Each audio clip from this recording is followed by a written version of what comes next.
يمكن شفتوا لي فيديوهات كتير بحاول أشارك معاكم الحاجات اللي أنا بعرفها، الحاجات اللي اتعلمتها، الحاجات اللي عشتها وشفت ناس عايشينها.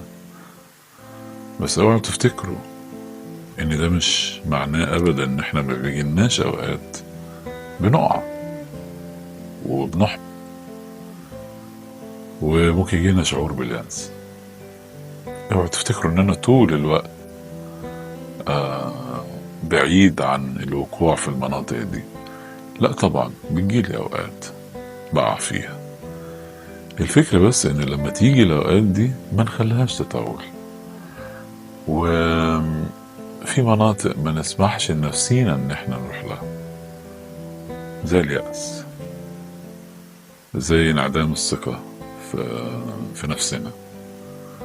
ممكن نحبط، أوكي فاين، بدل ما نحبط أسبوع شهر نحبط 3-4 ساعات، نص يوم، يوم يا سيدي بالعافية، إنما مش أكتر من كده. ويوم ساعتها واحنا بنحس بالإحباط نعيد وزن نفسينا، يعني نعيد تقييمنا لنفسينا. ابعد تماما عن تقييمك لنفسك وانت داون، وانت في القاع، وانت محبط، عشان ده مش